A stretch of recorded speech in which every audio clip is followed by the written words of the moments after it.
తెలివి అంటే క్రిమినల్ తెలివి. దావుద్ ఇబ్రాహిము,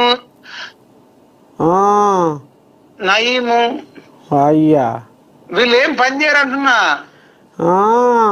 ఈయన తెలివి ముందు ఎవడు నీకు చెప్పేది. ఇప్పుడు ఎన్ని కోట్లు అయితే నువ్వు లెక్కేసుకో, కొన్ని వేల మంది పని చేస్తారు ఆయన కింద. వేల మంది, వేల మంది సగం జీతాలు డ్రా చేసుకొస్తే ఎన్ని కోట్లు కావాలి? నేను కోట్లు కోట్లు జీతాలు ఇస్తున్నా అని చెప్తాడు. నెలకు 10 కోట్లు ఇస్తున్నా, 20 కోట్లు ఇస్తున్నా, 30 కోట్లు ఇస్తున్నా అంటాడు. కానీ అందులో మళ్ళీ సగం తీసుకుపోయి ఆయనకి వెయ్యాలి. చక్కగా పోయి మళ్ళీ ఆయన అర్రలనే మళ్ళీ మేకొంటాయి. మేగొట్టాలి. మీ రూమ్ ఉందా? మీది డబుల్ బెడ్రూమా, సింగిల్ బెడ్రూమా? నాదేం తాత మోతాతో గుడిసే ఉంది ఇంటికాడ. ఈడ కిరాయి కిరాయినా కచ్చేది. అందులో నింపిన పట్టణాన్ని డబ్బులున్నాయి మల్లారెడ్డి దగ్గర. అది సరిపోదు నీ జాగా. నువ్వు బీరువాల బట్టలు పెట్టుకుంటావు కదా, బట్టలు ఇంట్లో సామాన్లు పెట్టుకుంటాం కదా, అన్ని అవగొట్టిది ఒకటి. అవు దాని నిండా ఆ అర్ర మొత్తం నిండిపోతా? ఒక అర్ర కాదు, 100 అర్రలు నిండిపోతాయి అంటే నీ ఒక అర్ర సరిపోదు అంటుంటే అన్ని డబ్బులు ఉన్నాయంటే బ్లాక్ మనీ. ఒక్క అర్ర సరిపోదు, వేల కోట్లు, వేల కోట్లు. సన్నమున్న కోళ్ళే కాదు, భారతదేశంలో అంటాడు కదా, ప్రపంచంలోనే ఎవరు లేడు, భారతదేశంలో ఎవరు లేడు. మల్లారెడ్డి, మా తాత మల్లారెడ్డి, మా నాన్న మల్లారెడ్డి, నేను యాట్రిక్ మల్లారెడ్డి. అసలు నా అంత పెద్ద తోడు ఎవరు లేడు, నా అంత పెద్ద క్రిమినల్ ఎవరు లేడు. నేను తెలంగాణలో కాదు, భారతదేశంలో కాదు, ప్రపంచ వ్యాప్తంగా నేనే నంబర్ 1 అని చెప్తలేడు. మోసం చేసేట్లా క్రిమినల్ గా నాకున్న తెలివి ఎవరికి లేదు. నేను ఎవరినైనా మేనేజ్ చేయగలుగుతా, ఎవరినైనా కొనగలుగుతా అని చెప్తూనే ఉన్నాడు కదా. ఇప్పుడు ఇన్నిసార్లు ఈడీ ఆఫీసర్లు వచ్చారు, పోలీస్ ఆఫీసర్లు వచ్చారు, వాని ఎంట్రీగా కూడా వీకిర్రా. జోలపాట పడిపోతుర్రా. ఎన్నడన్నా ఒక్కనడన్నా జైల్లో ఉన్నాడా? వాళ్ళు జోలపాట వాడుతురు, ఈయన ఇంటుండు తమాషా కూర్చుంటుండా. కవితనే 6 నెలలు ఉన్నది జైల్లో, కానీ తిహార్ జైల్లో కేసీఆర్ బిడ్డే. ఈయన ఒక్కనడన్నా ఉన్నాడా? మరి ఇన్ఫర్మేషన్ డైరెక్టర్ ఈడీ ఆఫీసర్లకు దొరుకుతలేడంటే వీడు ఎంత క్రిమినల్ నువ్వు అర్థం చేసుకుంటున్నావా? పోయి వస్తారు కదా, ఇప్పుడు ఆఫీసర్లు వస్తారు కదా, ఈ పైసలు లెక్క చెప్పి పైసలు ఎక్కడి అంటే ఏమంటాడట తెలుసా? అప్పుడు బయట పడేగా నాడు సిట్టాధికారులు వచ్చి పడుతూనే ఉంటారు ప్రతి సంవత్సరం ఒకసారి. ఏమంటాడు తాత? ఈ పైసల లెక్క చెప్పు అదంట అడుగుతారట. అడుగు నేనేమంటాడట తెలుసా? లెక్క చెప్పుడు ఎందుకు, అవన్నీ మీరే తీసుకుపోరంటాడట. ఓహో అమ్మా అమ్మా, ఎంత రామసాకరికి పోయిలాగేమే. అవన్నీ మీరే తీసుకుపోయి బయటకు చెప్పకండి, అబ్బా ఇక్కడ ఏం దొరకలేవని చెప్పండి అన్నాడట.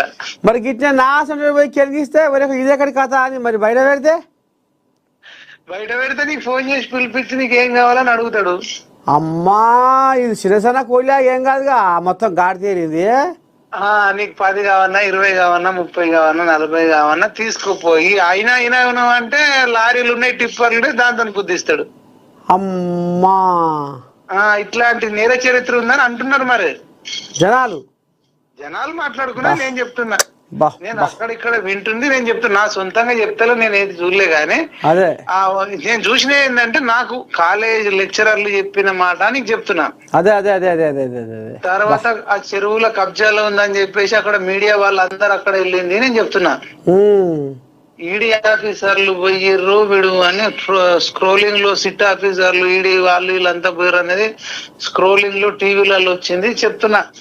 అదే తాత గుర్తు చేస్తున్నా తాత, గుర్తు చేస్తున్నా. అయ్యో ఇప్పుడు అంటే చూడు, లోకులు కాకులు అని ఎందుకు అన్నారు? ఇప్పుడు ఏదైనా లోకానికే పట్టి ఉంటది.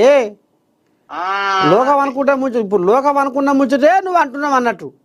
అనుకున్నదే నేను చెప్తున్నాను, నా సొంత కవిత్వం ఏం చెప్తాను. కానీ నేను గమనించిన కూడా మొన్నటికి మొన్న ఎలక్షన్ లో కూడా డబ్బులు పంచుడు అంటే విచ్చల విడతనం.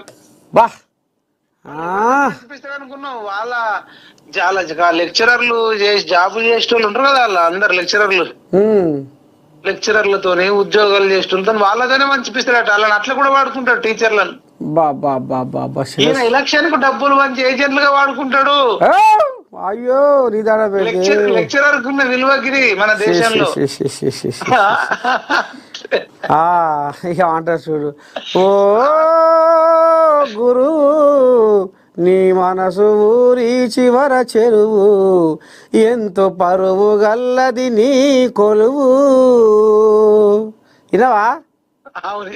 నీ నర్సే తాత పాట ఎట్ట రాసాడు గురువు మీద, కానీ గురువులు గట్ట చేయదు లోపటంగా. తీసి జాబులోకి వెళ్ళి చేస్తాడు. అయ్యో రామ, అది కొంటున్నది మరి ఫోటో కడవాలనా పాపం గారా,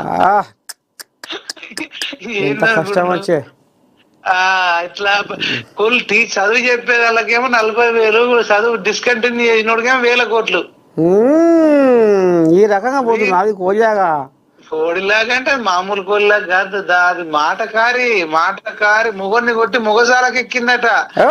మొగన్ని రూమ్లలో కొట్టి దమ్మర కొట్టి మళ్ళీ రోడ్డు మీదకి వచ్చి బట్టలను నింపుకొని నన్ను కొట్టినంటదట. అసుంటి మగసాలు ఇది, అసుంటి లక్షణాలున్న అట్లా మొగన్ని కొట్టి మొగసాలకు ఎక్కిన ఆడదానికి ఉన్న లక్షణాలే మల్లారెడ్డిలో ఉన్నాయి. బాబా అంతనాడు లేదు ఇంతనాడు లేదు, సదనాడు పెట్టింది ముందంతా కొప్పు అన్నట్టుగా. ఇక ఈ భాగవతం ఎప్పుడు ఇదే కొప్పు నాదే అని ఇదే పైన. ఇక అదే ఆయన బతికే మోసం చేయడము, కుట్రలు చేయడము, కుతంత్రాలు చేయడము, కబ్జాలు చేయడము, అవినీతి చేయడమే ఆయన డిఎన్ఏ. లేకపోతే చచ్చిపోతాడు ఆయన చేయకపోతే. అమ్మ నీ నడ మీద రక్తంలో ఉందా?